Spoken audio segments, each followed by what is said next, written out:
வணக்கம். இது லத்தாவின் கதை நேரம். கதை நேரத்தில் இன்னைக்கு எழுத்தாளர் கல்கி அவர்களின் சிவகாமியின் சபதம், அத்தியாயம் 24, வாக்குறுதி. சக்கரவர்த்திக்கு பின்னால் கால்நடையாக வந்த ராஜ பரிவாரங்களும் இதற்குள்ளே கால்வாயின் கரைக்கு வந்துவிட்டன. மகாராஜாதி ராஜ திரிபுவன சக்கரவர்த்தி குணபர மகேந்திர பல்லவேந்திரர் வாழ்க என்ற கோஷம் மந்திரி மண்டலத்தார் வீற்றிருந்த படகிலிருந்து கம்பீரமாக எழுந்தது. மகாராஜாதி ராஜ அவனிசிம்ம லலிதாங்குர சத்ருமல்ல விசித்திர சித்த மத்த விலாச சித்திரக்கார புலி குணபர மகேந்திர பல்லவேந்திரர் வாழ்க என்ற கோஷம் கரையிலிருந்து எழுந்தது. குமார சக்கரவர்த்தி மாமல்லர் வாழ்க என்ற கோஷம் இரு பக்கங்களிலிருந்தும் எழுந்து வானளவியது. சங்கங்களும் எக்காலங்களும் காது செவிடுபடும்படி முழங்கின. முரசங்களும் பேரிகைகளும் எட்டுதுக்கும் அதிரும்படி ஆர்த்தன. மகேந்திர பல்லவரை தொடர்ந்து வந்த வீரர்கள் முன்னால் வந்த படகிலே ஏறி அமர்ந்தார்கள். சக்கரவர்த்தியும் குமாரரும் குதிரைகளை ஏவலாளர்களிடம் ஒப்புவித்துவிட்டு ராஜஹம்சத்தில் ஏறி வெண்குற்ற குடையின் கீழ் தங்க சிங்காதனத்தில் அமர்ந்தார்கள். படகுகள் மூன்றும் துறைமுகத்தை நோக்கி புறப்பட்டன. வாத்திய முழக்கங்கள் நின்றதும் சக்கரவர்த்தி நம் குமாரரை பார்த்து, நரசிம்மா, நான் உன்னிடம் வாக்குறுதி கேட்பதே உனக்கு விந்தையாயிருக்கும். அதற்கு நீ உடனே மறுமொழி கூறாததும் நியாயம்தான். விஷயம் இன்னதென்று தெரிந்து கொள்ளாமல் எந்த வாக்குறுதியையும் கொடுக்கக்கூடாது. ராஜ்யம் ஆளும் பொறுப்புடையவர்கள் இதில் சர்வஜாக்கிரதையாய் இருக்க வேண்டும் என்றார். அதற்காக நான் தயங்கவில்லை அப்பா. தாங்கள் என்னிடம் வாக்குறுதி கேட்க வேண்டுமா என்றுதான் யோசனை செய்து கொண்டிருந்தேன். எனக்கு தாங்கள் கட்டளையிடுவதுதானே முறை. தங்கள் விருப்பத்திற்கு மாறாக எப்போதாவது நான் நடந்ததுண்டா? இந்த வார்த்தைகள் குமார சக்கரவர்த்தி இதயபூர்வமாக கூறியபடியால் அவருடைய நா தழுதழுத்தது. மகேந்திரரும் உணர்ச்சி மிகுதியால் சற்று சும்மா இருந்துவிட்டு பிறகு கூறினார், பல்லவசிம்மா, நான் எவ்வளவு கசப்பான கட்டளையிட்டாலும் நீ நிறைவேற்றுவாய் என்று எனக்கு தெரியும். ஆனாலும் காரியத்தின் முக்கியத்தை கருதி உன்னிடம் வாக்குறுதி பெற வேண்டியிருக்கிறது. அதற்கு முன்னால் நான் உனக்கு சில முக்கியமான விஷயங்களை சொல்லியாக வேண்டும். நாளை மறுநாள் நான் வடக்கே போர்முனைக்கு கிளம்புகிறேன். எப்பொழுது திரும்பி வருவேன் என்று சொல்வதற்கில்லை. அப்பா, என்ன சொல்கிறீர்கள்? போர்முனைக்கு தாங்கள் கிளம்புகிறீர்களா? என்னை இங்கே விட்டுவிட்டா என்று மாமல்லர் ஆத்திரத்துடன் கேட்டார். நான் சொல்ல வேண்டியதை எல்லாம் சொல்லிவிடுகிறேன் நரசிம்மா, பிறகு நீ கேட்க வேண்டியதை கேட்கலாம் என்று சக்கரவர்த்தி கூறியதும் நரசிம்மர் மௌனமாயிருந்தார். மகேந்திரர் பிறகு கூறினார், இந்த புராதனமான பல்லவ சாம்ராஜ்யத்தில் யுத்தம் என்று நடந்து வெகுகாலமாகிவிட்டது. 25 ஆண்டுகளுக்கு முன்னால் நான் இந்த ராஜ்யத்தின் பொறுப்பை ஏற்றுக்கொண்டேன். பிறகு இதுவரை யுத்தம் என்பதே நடக்கவில்லை.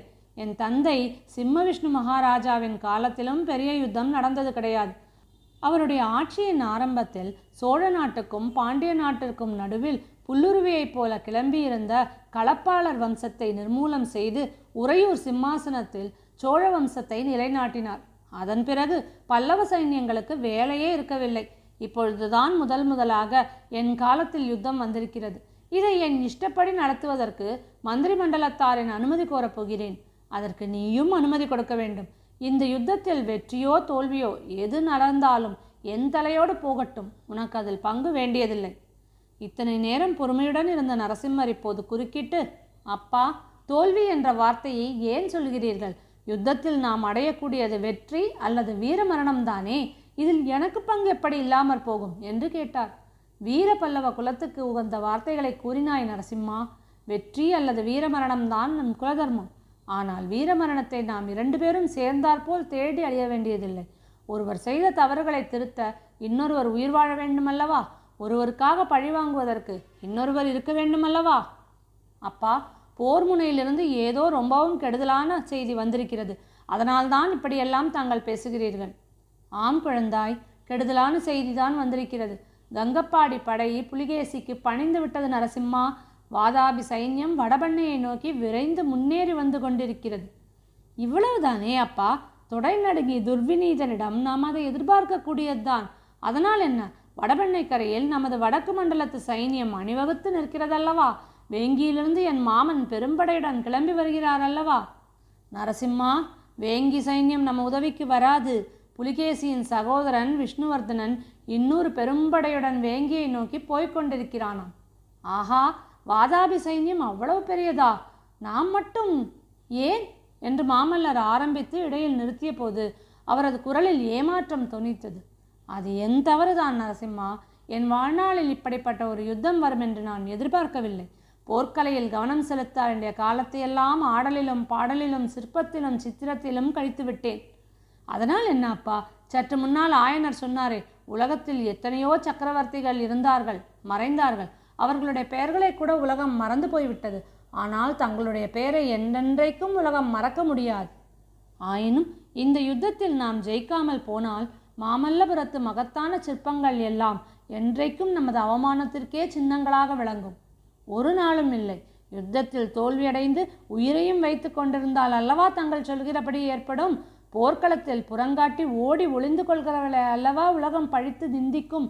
வீரமரணத்துக்கு ஆயத்தமாய் இருக்கும் பொழுது அவமானத்திற்கும் பழிக்கும் நாம் ஏன் பயப்பட வேண்டும் என்று மாமல்லர் ஆத்திரத்துடன் கூறினார். முடிவில் போர்க்களத்தில் வீரமரணம் இருக்கவே இருக்கிறது. ஆனால் அதற்கு முன்னால் நம் பகைவர்களை வேரோடு அழித்து வெற்றியடையவே பார்க்க வேண்டுமல்லவா? அது எப்படி அசாத்தியமான காரியம் இல்லை. அவகாசம் மட்டும்தான் வேண்டும். வாதாபி மன்னன் யுத்த தந்திரத்தை நன்கு அறிந்திருக்கிறான் நரசிம்மா.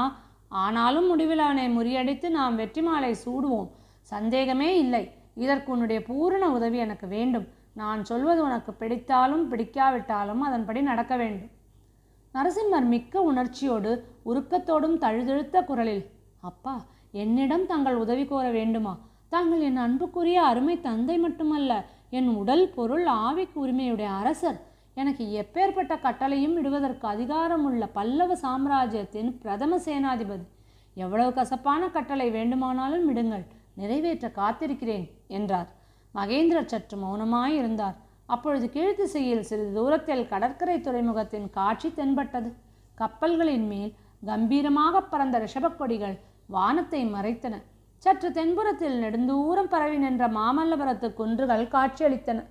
சிறிது நேரம் இந்த காட்சியில் கவனம் செலுத்தி கொண்டிருந்த மகேந்திரர் சட்டென்று நரசிம்மரின் பக்கம் திரும்பி, மாமல்லா, நாளை மறுநாள் நான் போர்க்களத்திற்கு கிளம்புகிறேன் என்று சொன்னேன் அல்லவா?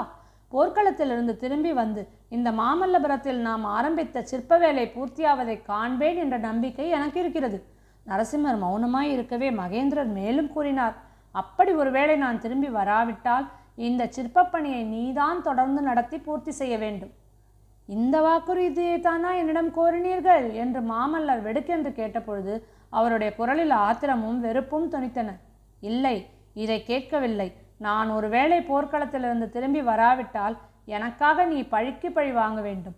புலிகேசியின் படையெடுப்பால் பல்லவ சாம்ராஜ்யத்திற்கு ஏற்பட்ட அவமானத்தையும் பழியையும் துடைக்க வேண்டும். அது என் கடமையாயிற்றே. கடமையை நிறைவேற்றுவதற்கு வாக்குறுதி வேண்டுமா? குமாரா, அவ்விதம் பழிக்கு பழி வாங்குவதற்காக நீ உன் உயிரை பத்திரமாய் காப்பாற்றி கொள்ள வேண்டும். நரசிம்மர் மௌனமாய் இருந்தார். இன்னும் ஏதோ வரப்போகிறதென்று அவர் கவலையுடன் எதிர்பார்ப்பதாக தோன்றியது.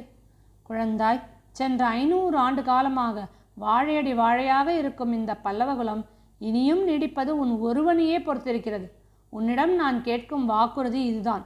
நான் திரும்பி வரும் வரையில், அல்லது நான் திரும்பி வரமாட்டேன் என்று நிச்சயமாய் தெரியும் வரையில் நீ காஞ்சி கோட்டையிலேயே இருக்க வேண்டும். எக்காரணத்தை முன்னிட்டும் கோட்டைக்கு வெளியே வரக்கூடாது. இதோ என் கையை தொட்டு சத்தியம் செய்து கொடு என்று கூறி மகேந்திரர் தம் வலது கரத்தை நீட்டினார். நரசிம்மர் அவருடைய நீட்டிய கையை தொட்டு, அப்படியே ஆகட்டும் அப்பா, தாங்கள் திரும்பி வரும் வரையில் காஞ்சி கோட்டையிலேயே இருப்பேன் என்றார். திடீரென்று தூரத்தில் சமுத்திரம் ஹோ என்ற ஆங்காரத்துடன் இறையும் பேரொலி கேட்டது. மாமல்லரின் உள்ளத்திலும் ஆர்ப்பரிக்கும் மலைகளைப் போல் எத்தனையோ எண்ணங்கள் தோன்றி மறைந்தன. இத்துடன் எழுத்தாளர் கல்கி அவர்களின் சிவகாமியின் சபதம் அத்தியாயம் 24 நிறைவு பெறுகிறது. சிவகாமியின் சபதத்தை பற்றி மேலும் அறிய இணைந்திருங்கள் லதாவின் கதை நேரத்தில். வணக்கம்.